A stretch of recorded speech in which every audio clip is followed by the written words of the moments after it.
Shalom,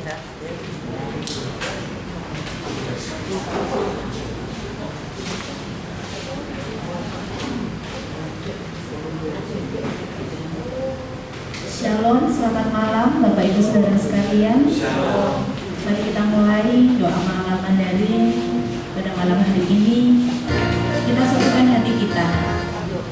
Kita nyanyikan satu pujian. Kita mau ungkapkan bahwa Bapa sungguh amat baik dalam kehidupan kita.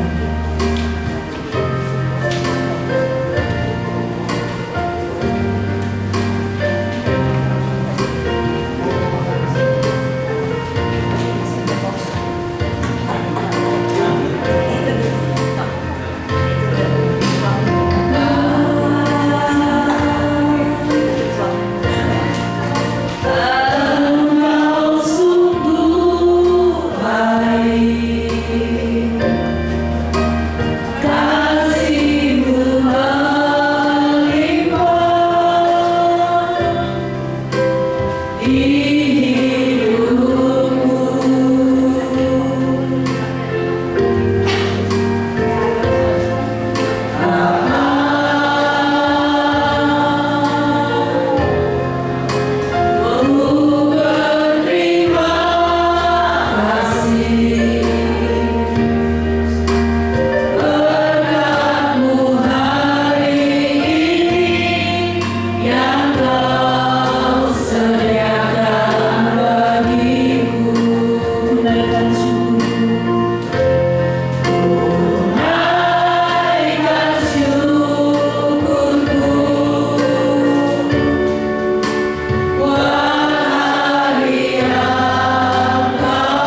pribadinya. Mari kita sama-sama masuk di dalam doa. Kita mau menyerahkan sepenuh dalam tangan Tuhan. Bapa, Engkau sungguh baik Tuhan, kasih setiamu tidak henti-hentinya. Kau selalu mengasihi setiap kami, Kau selalu jamah dan berkati setiap kami, sehingga hari malam ini Tuhan kami semua boleh datang di rumah Tuhan. Ini suatu anugerah-Mu yang besar Tuhan. Terima kasih kalau Tuhan sudah memberi kami kesehatan, berkat yang melimpah. Biarlah selalu kami dekat kepada Tuhan, dan kami tidak akan lupa kebaikan Tuhan, karena semuanya dari Tuhan.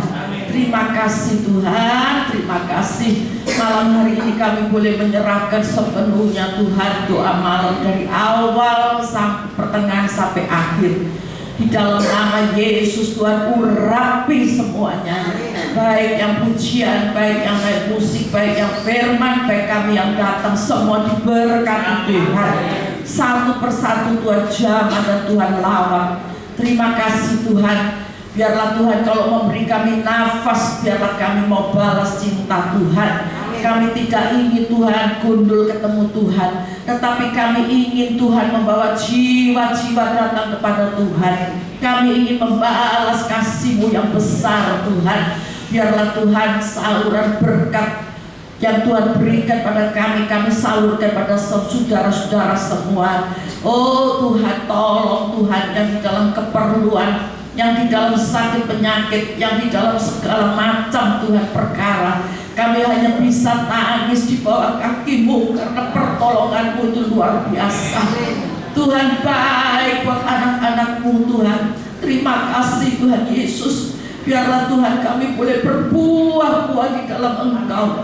Kami boleh Tuhan untuk hidup sisa ini untuk melayani pekerjaan-Mu yang kudus, untuk bisa menangkan banyak jiwa yang tersesat, untuk berguna Tuhan di rumah Tuhan. Biarlah Tuhan mau urapi dan pakai setiap kami. Apa yang Tuhan mau Tuhan, biar kehendak-Mu yang jadi dalam hidup kami. Kami mau jalani semuanya dengan tulus, dengan rendah hati di bawah kaki-Mu. Terima kasih Bapa, terima kasih. Engkau tahu Tuhan yang datang saat ini dengan segala keperluan. Tuhan sendiri yang jawab mereka. Kami tidak bisa Tuhan menolong satu persatu, tapi tangan-Mu yang dahsyat akan menopang semuanya. Terima kasih Bapak. Inilah doa dan ucapan syukur kami, dan saudara-saudara kami yang belum tiba, biarlah Tuhan tolong juga tibakan dengan selamat. Kami boleh sama-sama mengagungkan nama Yesus. Terima kasih Bapak. Inilah doa ucapan syukur di dalam nama Yesus yang mengasihi Tuhan dan diberkati. Sama-sama katakan amin. Haleluya. Sebab kita punya Bapa yang sungguh baik. Dia adalah Bapa yang setia. Dan apapun keadaan kita hari ini, ingatlah bahwa selalu ada Bapa yang setia, yang selalu menopang tangan kita, yang tidak pernah membiarkan kita jatuh dan tergeletak. Mari kita sama-sama nyanyikan satu pujian Bapa Kau setia.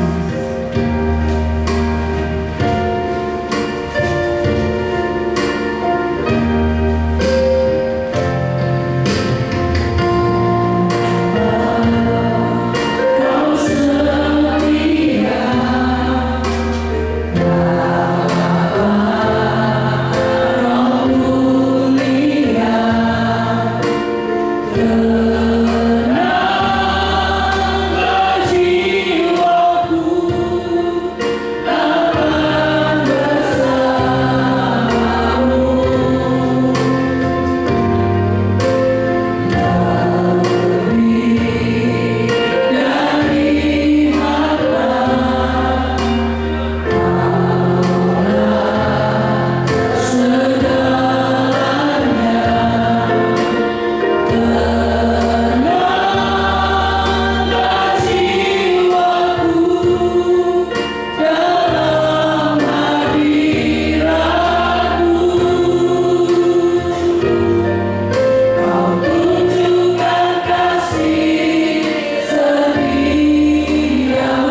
kami sudah memuliakan nama Tuhan ya Tuhan.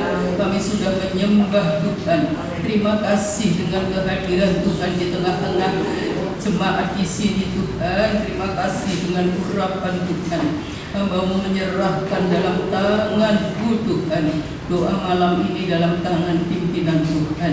Hamba-Mu juga berdoa Tuhan untuk pekerjaan-Mu di sidang jemaat Mandarin Anugerah ini.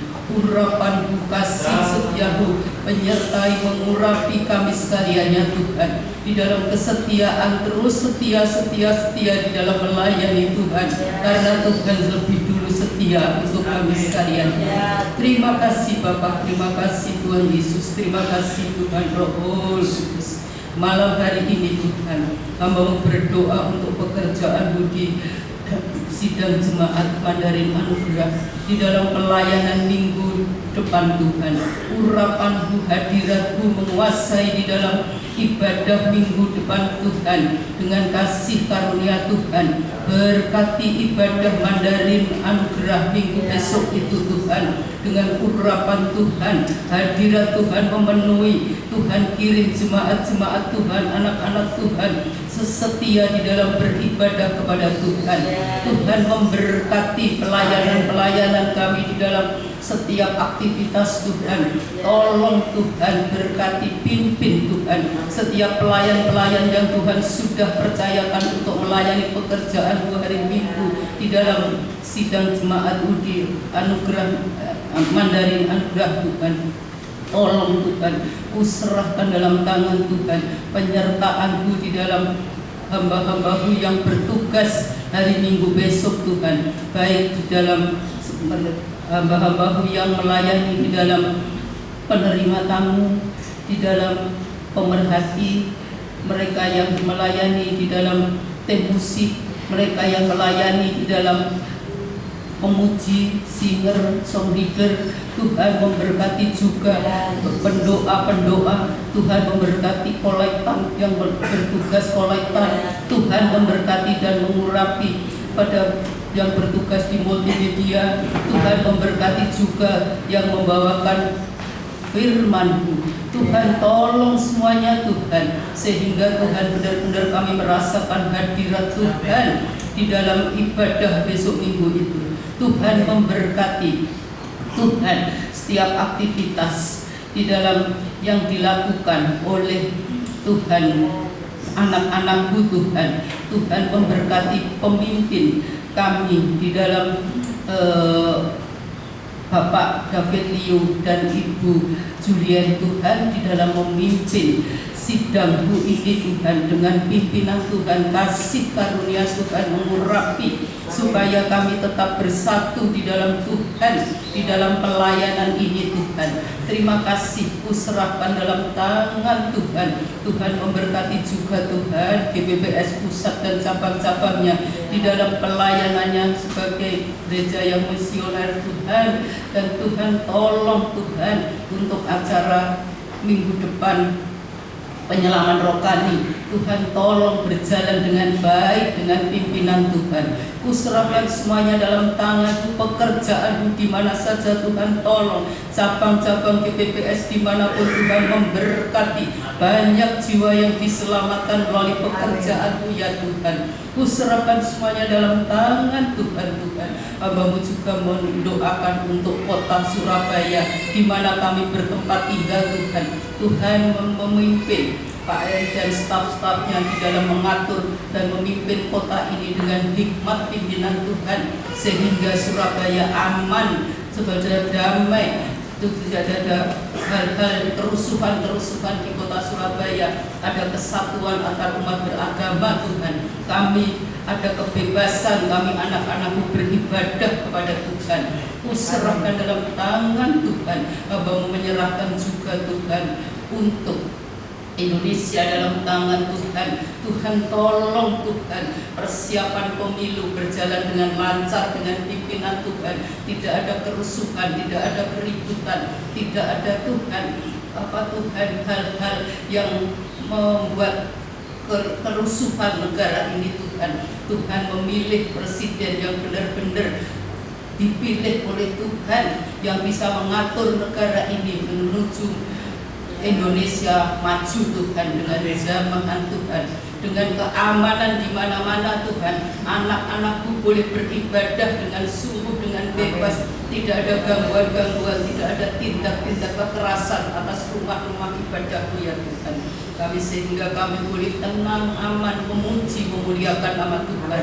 Bahkan pakai kami sebagai anak-anak Tuhan untuk membawa jiwa-jiwa kepada Tuhan, menjadi saksi-saksi di dalam setiap langkah kehidupan kami. Terima kasih Bapa, terima kasih Tuhan Yesus, terima kasih Tuhan Roh Kudus. Sebentar kami akan menerima berkat firman Tuhan. Sucikan hati dan pikiran kami Tuhan, benar-benar disucikan supaya Tuhan kami sekaliannya layak untuk menerima firman Tuhan.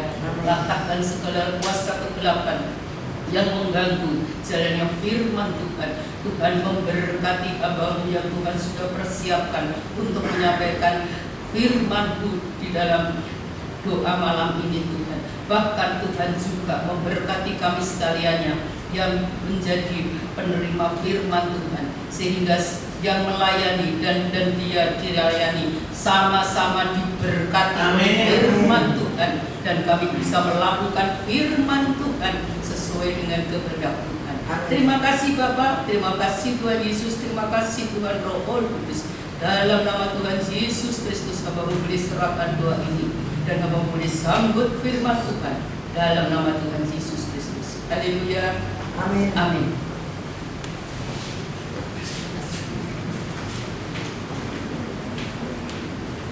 Ya, Shalom, selamat malam Bapak Ibu yang terkasih dalam Tuhan. Hanya pengumuman singkat saja. Besok Minggu tidak ada latihan kur. Ya, itu pengumuman pertama.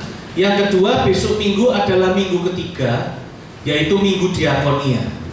Jadi Bapak Ibu ketika mau masuk ke gedung ruang ibadah, pasti akan diberikan amplop warna pink. Itu untuk mendukung pekerjaan Tuhan, melayani saudara-saudara kita yang membutuhkan bantuan.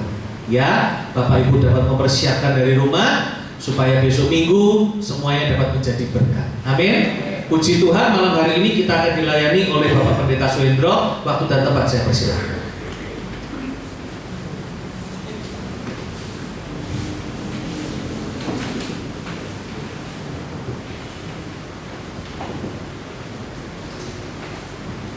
Tuhan, selamat malam. Terima kasih buat kesempatan yang diberikan kepada saya untuk melayani firman Tuhan di malam hari ini.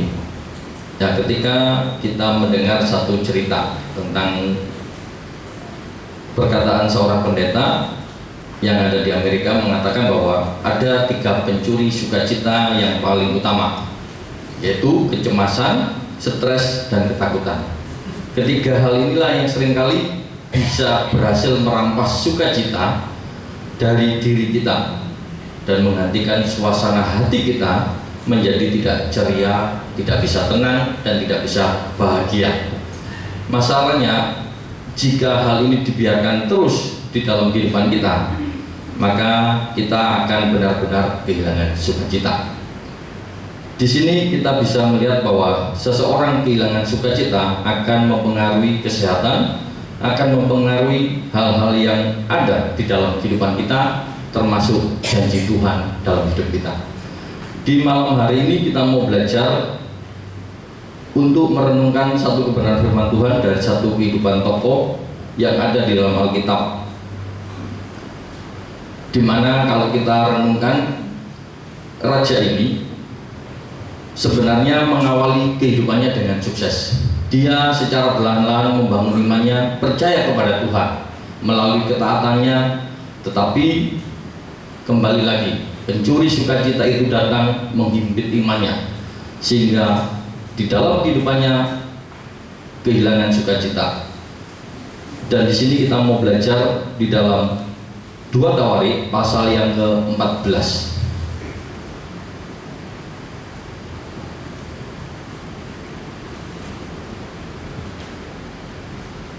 Ayat yang kedua saya akan membacakan bagi Bapak Ibu. Demikian firman Tuhan. Asa melakukan apa yang baik, yang benar di mata Tuhan Allahnya. Ia menjauhkan mesbah-mesbah asing dan bukit-bukit pengorbanan, memecahkan tugu-tugu berhala dan menghancurkan tiang-tiang berhala. Ia memerintahkan orang Yehuda supaya mereka mencari Tuhan Allah nenek moyang mereka dan mematuhi hukum perintahnya.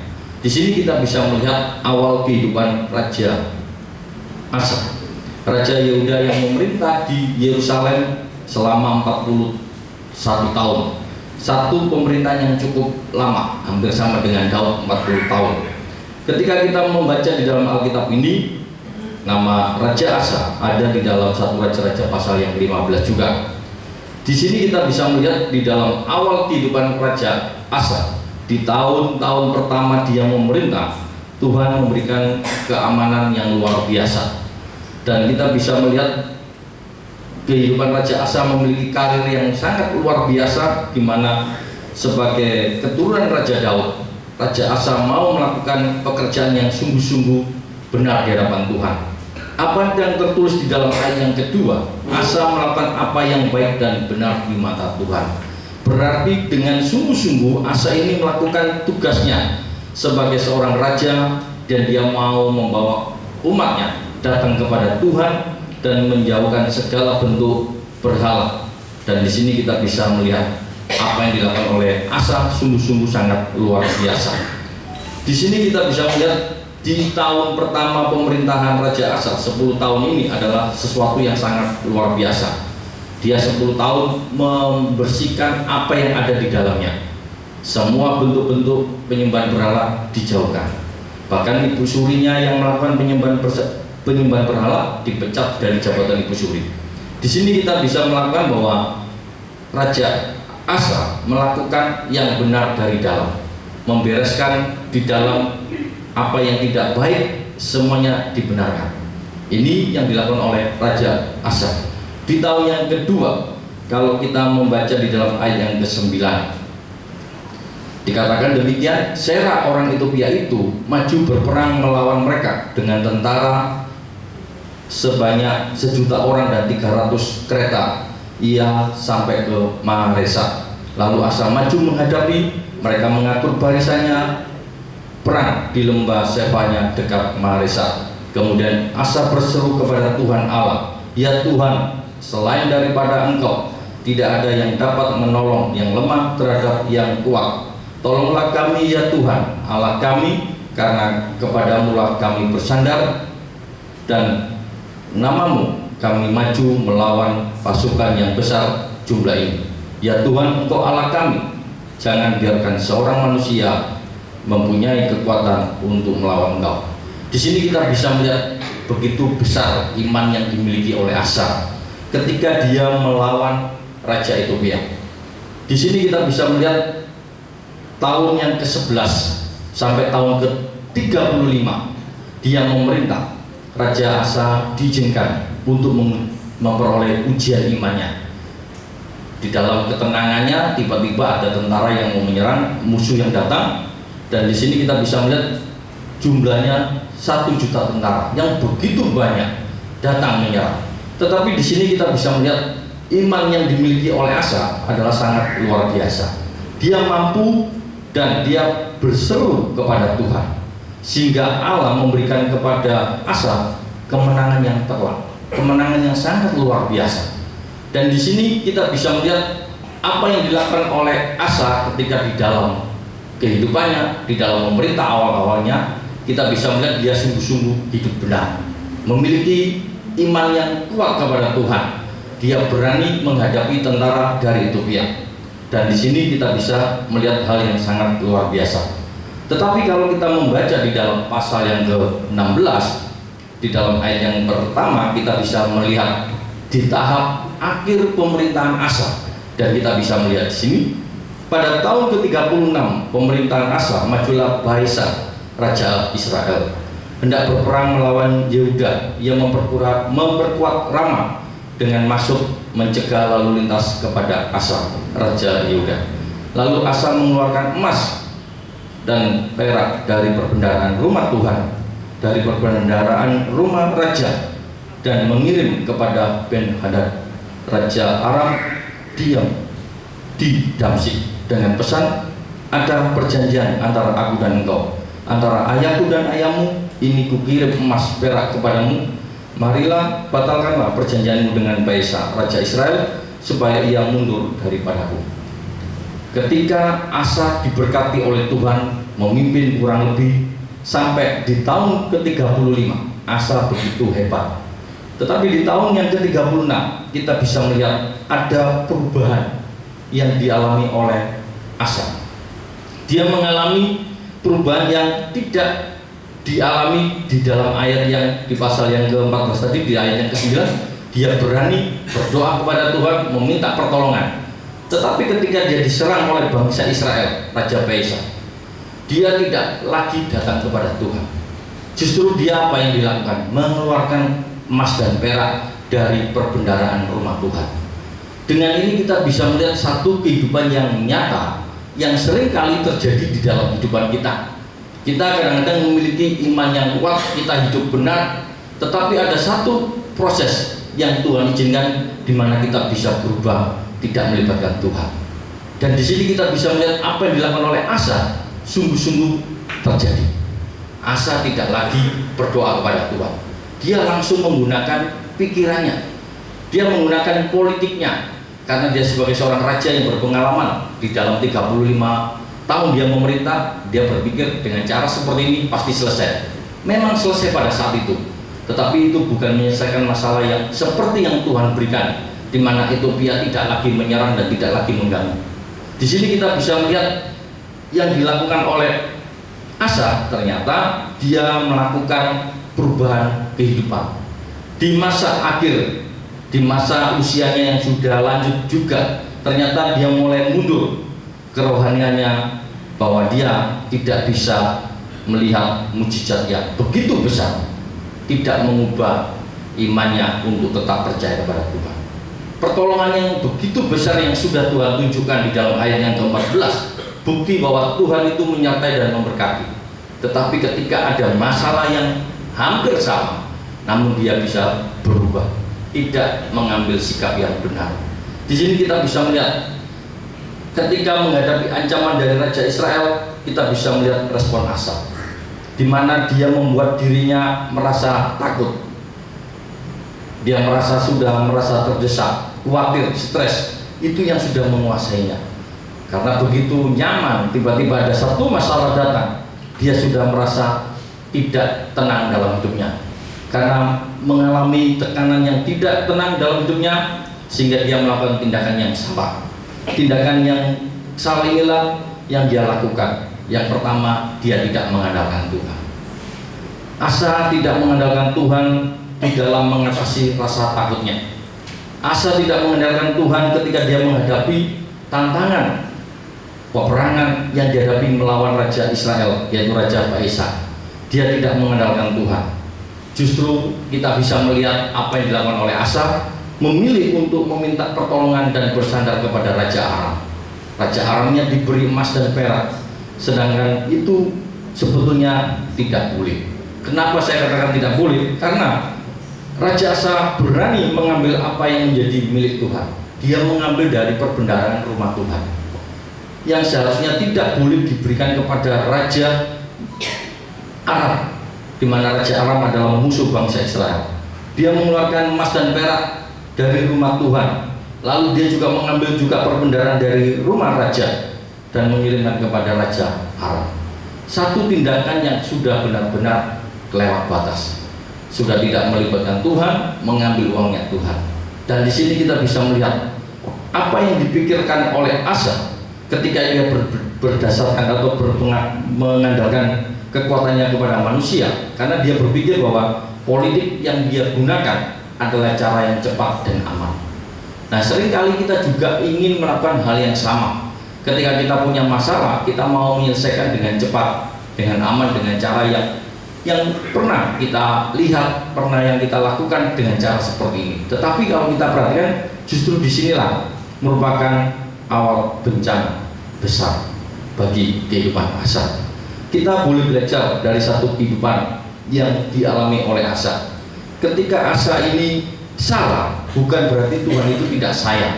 Tuhan tetap sayang, Tuhan tetap memberikan nasihat, Tuhan tetap memberikan seorang nabi untuk mengingatkan.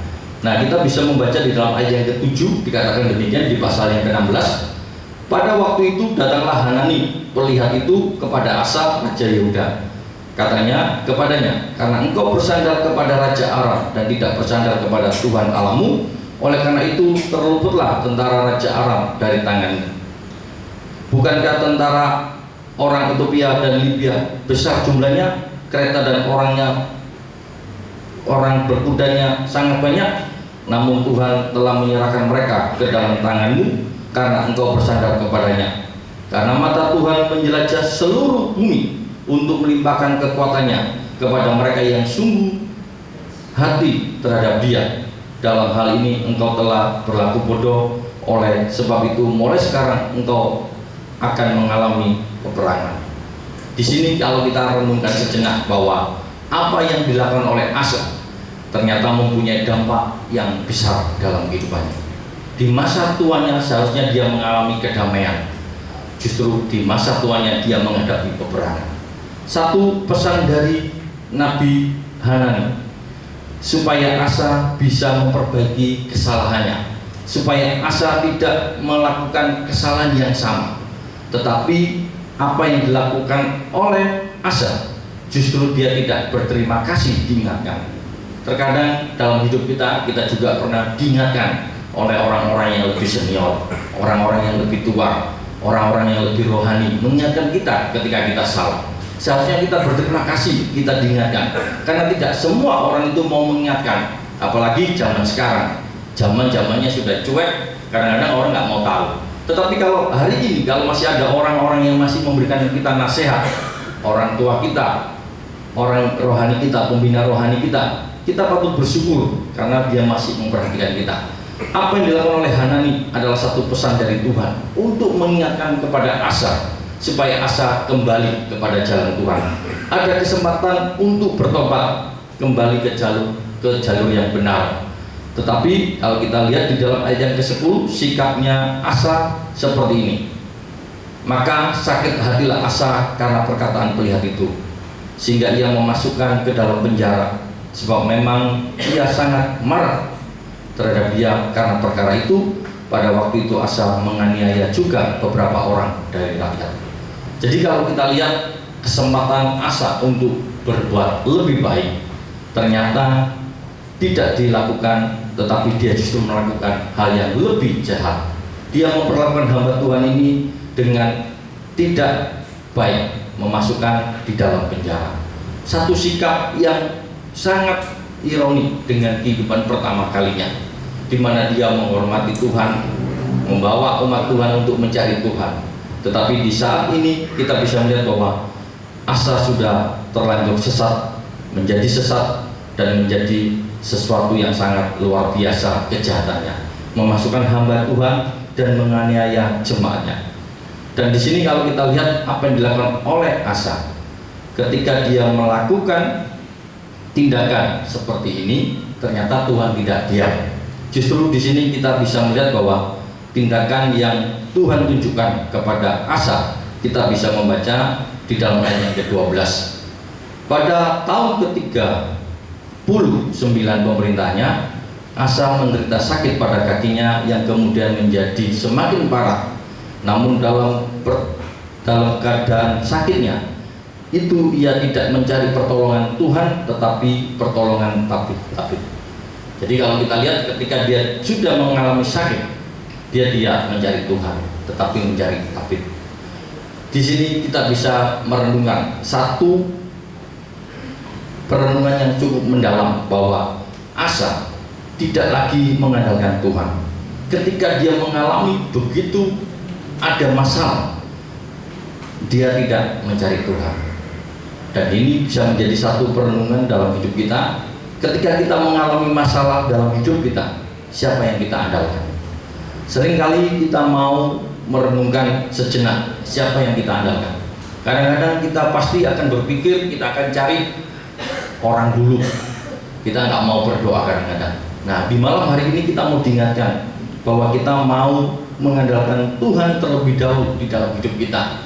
Apapun yang kita hadapi, apapun yang kita mau kita selesaikan, kita mau tetap melibatkan Tuhan. Ketika kita sudah mengandalkan Tuhan, disitulah kita mau bisa mencari teman-teman kita untuk mendukung dalam permasalahan kita, bukan menggunakan akal kita supaya kita bisa menyelesaikan sendiri. Ketika kita melihat Raja Asa di dalam keputusasaannya, dia justru melakukan hal yang lebih jauh lagi. Dia tidak datang kepada Tuhan, dia melakukan hal yang sama, yaitu dia mengandalkan manusia, bahkan dia mencari usaha sedemikian rupa supaya dia bisa menyelesaikan masalahnya. Tetapi kalau kita lihat justru malah memperbesar masalahnya. Asa tidak sembuh, bahkan kalau kita membaca sampai habis di dalam ayat yang ke-14, Asa akhirnya pun meninggal dengan kaki yang sakit, menunjukkan bahwa Asa tidak mengalami satu perubahan yang baik di dalam kehidupannya. Meskipun Raja Asa disenangi, dihormati oleh rakyatnya, tetapi Raja Asa secara pribadi dia semakin jauh, semakin mengalami kesesatan, dan begitu jauh dia jauh keluar dari jalan Tuhan. Dan di situ kita bisa melihat di dalam kehidupan kita, kalau kita semakin hari semakin jauh dari jalannya Tuhan, maka kita akan mengalami hal-hal yang tidak baik dalam hidup kita. Tidak ada rasa ketenangan, tidak ada rasa kenyamanan ketika kita jauh dari Tuhan. Apa yang dilakukan oleh Asa bisa menjadi satu perenungan di dalam kehidupan kita. Dan di dalam firman Tuhan, di dalam kitab Yeremia sudah jelas mengatakan bahwa terkutuklah orang yang mengandalkan manusia. Kalau Yesaya lebih jelas lagi, celakalah orang-orang yang pergi ke Mesir minta pertolongan, yang mengandalkan kuda-kuda, yang percaya kepada kereta yang begitu banyak dan kepada pasukan berkuda yang begitu besar jumlahnya, tetapi tidak memandang kepada Yang Maha Kudus Allah Israel dan tidak mencari Tuhan. Kalau kita lihat firman Tuhan selalu jelas mengingatkan kita untuk selalu mengandalkan Tuhan di dalam kehidupan kita, bahwa di saat-saat ini, situasi seperti ini, waktunya kita mau melibatkan Tuhan. Kita mau selalu mencari Tuhan, karena setiap hari kehidupan kita semakin sulit. Tantangan, pergumulan itu selalu ada, dan itu selalu terjadi. Dan banyak sekali anak-anak Tuhan juga ketika dia sudah mengalami ketenangan, merasa sudah diberkati Tuhan, kadang-kadang dia sudah mengabaikan untuk hubungannya dengan Tuhan. Ketika papanya teman saya waktu masih kecil sama-sama dengan saya lihat begitu papanya itu cuek, gak mau ngajari anaknya untuk ke gereja. Tetapi di saat dia sudah berhenti dari pekerjaannya, ternyata dia mulai rajin ke gereja, dia mulai melayani, mulai beribadah begitu rajin.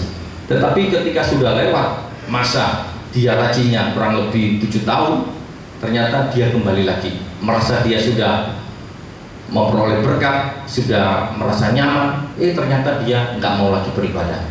Sampai pada waktu anaknya mau menikah, dia boleh sadar lagi. Nah, kadang-kadang dalam kehidupan kita seperti ini.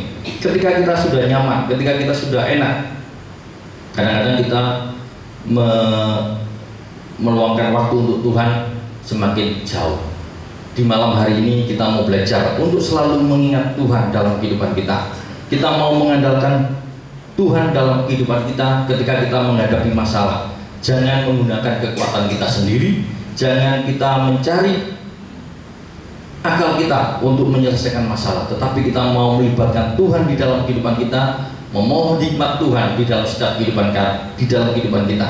Di situ kita akan melihat ketika kita bergantung kepada Tuhan sepenuh hati, di situ kita melihat Allah tidak pernah meninggalkan kita. Tuhan Yesus tidak pernah meninggalkan kita bergumul sendiri, karena Tuhan Yesus selalu dekat di dalam hidup kita. Apa yang dikatakan oleh Tuhan Yesus, aku menyertai, itu satu bukti bahwa Tuhan itu tidak pernah meninggalkan kita. Dan ketika Tuhan Yesus menjanjikan seorang penghibur, itu pun sudah nyata bahwa Roh Kudus ada dalam hidup kita supaya kita tidak lagi merasa sendiri. Karena itu kita punya waktu lebih banyak untuk melibatkan Tuhan di dalam kehidupan kita. Di sini kita mau belajar ketika kita menghadapi masalah, tentunya kita mau melibatkan Tuhan di dalam kehidupan kita.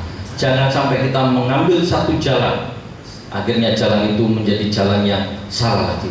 Tetapi kita mau memastikan bahwa jalan yang kita ambil adalah jalan yang kita ambil berdasarkan kita minta petunjuk dari Tuhan. Ketika kita berdoa kepada Tuhan di dalam kita mengambil keputusan, disitulah kita mau percaya bahwa apa yang Tuhan berikan kepada kita mau melakukan. Satu kekuatan yang Tuhan berikan yaitu dengan firman Tuhan. Dan ayat yang tertulis di dalam ayat yang ke-9 ini boleh menjadi satu kekuatan di dalam hidup kita. Di dalam 2 Tawarik 16 ayat yang ke-9 dikatakan, karena mata Tuhan menjelajah seluruh bumi untuk melimpahkan kekuatannya kepada mereka yang bersungguh-sungguh terhadap Dia. Dalam hal ini engkau telah berlaku bodoh. Ketika kita sungguh-sungguh, Tuhan itu memberikan kekuatannya kepada kita. Ketika kita tidak mampu, Tuhan memberikan kekuatannya. Tuhan melihat apa yang ada di dalam hati kita. Tuhan paling tahu apa kondisi kita. Tuhan tahu apa yang kita hadapi, sehingga Tuhan akan memberikan kekuatannya yang begitu besar kepada kita yang sedang mencari Tuhan.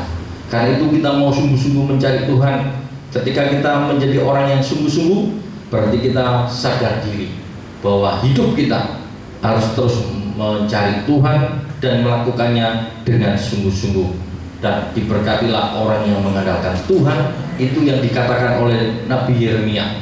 Di sini kita boleh belajar apa yang terjadi dalam kehidupan Asa boleh menjadi satu perenungan dalam hidup kita. Asa memimpin menjadi seorang raja 41 tahun. Di awal tahun pemerintahnya begitu indah dan manis. Tetapi kalau kita lihat di akhir masa pemerintahnya yang 6 tahun, dia semakin jauh dari Tuhan. Kita mau belajar dari peristiwa ini bahwa apa di dalam kehidupan kita, di saat-saat kita mempunyai berkat Tuhan, di saat-saat kita mengalami pergumulan, kita mau tetap melibatkan Tuhan di dalam hidup kita. Jangan kita lupa ketika kita sudah diberkati Tuhan, kita sudah aman, jangan sampai kita lupa untuk berdoa. Jangan lupa kita untuk melibatkan Tuhan. Terkadang kita lihat orang-orang yang tidak pernah menghadapi masalah, justru di ujungnya ada masalah. Raja Salomo selama dia memerintah tidak pernah ada masalah. Tetapi di usia lanjut dia mulai jauh dari Tuhan. Hatinya mulai mencondongkan ke berhala-berhala yang ada di sekitarnya. Akhirnya dimunculkan oleh Tuhan 3 musuh. Bayangkan di usia yang lanjut harusnya menikmati berkat Tuhan yang melimpah, justru dia harus menghadapi musuh. Kita mau belajar bahwa kita ketika kita diberkati Tuhan, kita jangan lupa Tuhan. Ketika kita punya masalah, kita selalu juga ingat Tuhan. Dan di dalam kehidupan Asa sebagai seorang raja yang sangat luar biasa, dia bisa mengakhiri hidupnya tidak cinta pada Tuhan. Kalau kita membaca di pasal ke-15, satu pembaruan yang dilakukan oleh Asa sebagai seorang raja yang ingin membawa pembaruan yang rohani yang lebih baik, tetapi kita bisa melihat dianya sendiri tidak mengalami. Kita mau menjadi pribadi-pribadi yang juga mengalami pembaruan bersama dengan Tuhan. Jangan kita menjadi saksi membawa orang datang kepada Tuhan, namun kita nanti akhirnya ditolak, apa yang seperti yang dikatakan oleh Rasul Paulus. Di malam hari ini kita mau belajar di dalam kehidupan kita. Awali dengan yang manis, kita pun mau mengakhiri hidup kita dengan manis. Jangan sampai kita menjauhkan diri dari Tuhan oleh karena masalah yang datang, tetapi kita mau tetap sungguh-sungguh, tetap percaya kepada Tuhan di dalam setiap kehidupan kita. Di zaman yang modern ini, kita terus berhati-hati di dalam melangkah di dalam kehidupan kita, karena begitu banyak penipuan-penipuan yang terjadi di sekeliling kita. Namun kita tidak bisa untuk menguasainya. Tetapi ketika kita berdoa kepada Tuhan, Tuhan akan memberikan kepada kita hikmat agar kita tidak terperosok, agar kita tidak masuk dalam kebodohan dunia. Karena itu kita mau melibatkan Tuhan. Jangan kita melakukan hal yang bodoh seperti dilakukan oleh Raja Asa. Dan di malam hari ini kita boleh merenungkan bahwa Tuhan sangat menyayangi kita. Tuhan masih memberikan kesempatan kepada kita. Mungkin di saat-saat kita pernah meninggalkan Tuhan, di saat-saat kita tidak setia kepada Tuhan, Tuhan masih memberikan kesempatan. Masih ada orang-orang seperti Hanani, hamba-hamba Tuhan yang dipercaya untuk mengingatkan kita. Dan kita mau terima setiap nasihat dari orang-orang yang ada di sekitar kita, orang-orang yang mengingatkan kita kepada Tuhan, orang-orang yang mengingatkan kita untuk membangun hubungan pribadi dengan Tuhan. Kita mau terima itu dalam hidup kita. Jangan sampai kita marah ketika kita diingatkan untuk kita berhubungan dengan Tuhan. Biarlah firman Tuhan di malam hari ini membawa kita semakin dekat dengan Tuhan. Apapun yang kita hadapi, sakit penyakit yang kita hadapi, janganlah kita menggunakan kekuatan kita sendiri. Kita mau menaruh harapan kita sepenuhnya ke dalam tangan Tuhan. Kita mau mendengarkan apa yang Tuhan berikan kepada kita, dan kita mau tetap memegang janji Tuhan dalam kehidupan kita. Biarlah firman Tuhan di malam hari ini tetap membawa kita supaya kita tetap menjadi pemenang di dalam kehidupan kita, bukan menjadi orang yang menyerah dengan keadaan. Biarlah firman Tuhan pada malam hari ini tetap membuat kita semakin kuat di dalam Tuhan. Oleh pengalaman Asaf bisa menjadikan contoh di dalam hidup kita, bahwa apa yang dihadapi oleh Asaf adalah sikap yang tidak benar, kesalahan yang sangat fatal, itu mempunyai dampak yang tidak baik dalam kehidupan kita. Sekian firman Tuhan. Tuhan Yesus memberkati. Saya serahkan kepada Pak.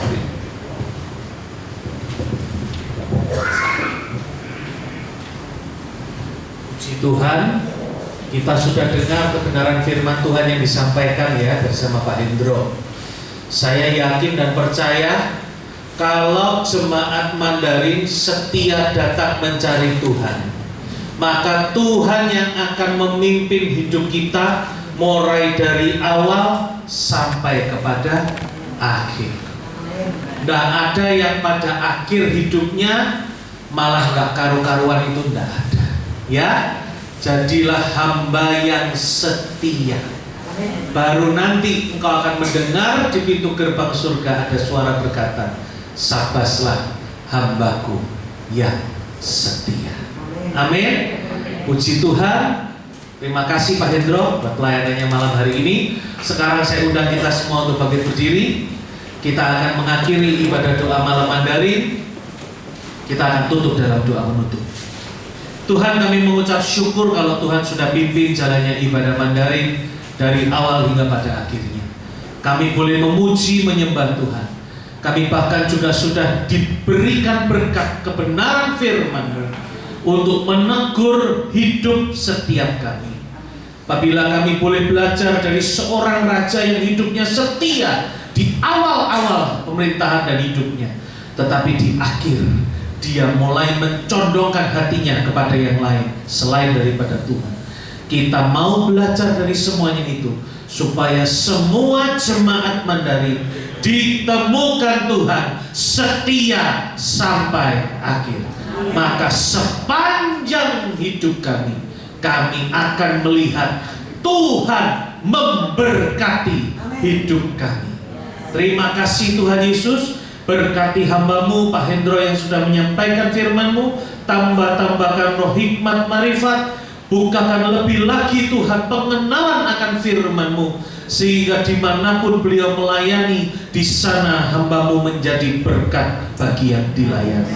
Berkati keluarganya, apa yang dibutuhkan Tuhan sediakan. Juga bagi anaknya, rencana masa depan untuk kuliah, Tuhan buka jalan, sediakan yang terbaik. Demikian juga dengan setiap kami yang sudah setia hadir di ibadah doa malam. Kami percaya Tuhan, ketika kami nanti pulang, yang datang dengan sakit pulang sembuh dalam nama Tuhan Yesus. Yang datang dengan beban berat pulang menerima kelegaan daripada Tuhan. Yang datang membawa sumpah tidak ketemu pintu jalan keluar dari permasalahannya, pulang dibukakan oleh Tuhan pintu jalan keluar dari setiap permasalahan yang dihadapi, sehingga seluruh jemaat Mandarin berkemenangan di dalam Tuhan. Terima kasih. Kami juga serahkan penuh ibadah Mandarin besok hari Minggu, sehingga urapan-Mu, hadirat-Mu Engkau curahkan. Semua jemaat yang datang beribadah pulang juga membawa berkat Tuhan. Terima kasih Tuhan Yesus. Dan tiba waktunya kami mengakhiri ibadah doa kami. Kami akhiri dengan doa sederhana yang Tuhan ajarkan kepada kami. Doa Bapa kami Bapa kami yang di surga, dikuduskanlah namamu, datanglah kerajaanmu, jadilah kehendak-Mu di bumi seperti di surga. Berikanlah kami pada hari ini makanan kami yang secukupnya, dan ampunilah kami akan kesalahan kami, seperti kami juga mengampuni orang yang bersalah kepada kami. Dan janganlah membawa kami ke dalam pencobaan, tapi lepaskanlah kami daripada yang jahat. Karena Engkau yang punya kerajaan dan kuasa dan kemuliaan sampai selama-lamanya. Kami juga teringat Tuhan sudah tambahkan usia yang baru kepada pimpinan kami, Ibu Julian. Tuhan tambahkan selalu kesehatan bagi hidupnya. Roh hikmat marifat selalu menyertai, sehingga dapat memimpin seluruh jemaat Mandarin makin hari makin setia kepada Tuhan, makin takut akan Tuhan, dan makin bertumbuh dan berbuah di dalam Tuhan. Berkati hidupnya dengan kebahagiaan, berkati seluruh keluarganya, dimanapun mereka berada, mereka diberkati menjadi berkat. Terima kasih Tuhan Yesus. Demikian juga dengan kami, sebentar kami akan pulang, kirimkan malaikat-Mu menyertai perjalanan kami. Tibakan di rumah semua dalam keadaan selamat. Pertemukan kami kembali besok hari Minggu, semua dalam keadaan sehat. Kami boleh memuji menyembah Tuhan dan juga menerima berkat-berkat yang baru daripada Tuhan. Sekarang kami mengangkat tangan kami di hadapan Tuhan untuk kami pulang membawa penuh berkat Tuhan. Saudaraku yang kekasih, Tuhan memberkati engkau dan Tuhan melindungi engkau. Tuhan menyinari engkau dengan wajahnya dan memberi engkau kasih karunia. Tuhan menghadapkan wajahnya kepadamu dan memberi engkau damai sejahtera. Sekarang pulanglah dan bawalah berkat damai sejahtera dari Bapa di surga, kecintaan dari putranya yang tunggal Tuhan kita Yesus Kristus, dan persekutuan kita bersama Roh Kudus menyertai hidup kita semua senantiasa, mulai dari malam hari ini sampai Maranatha Tuhan Yesus datang kedua kalinya, bahkan sampai selama-lamanya.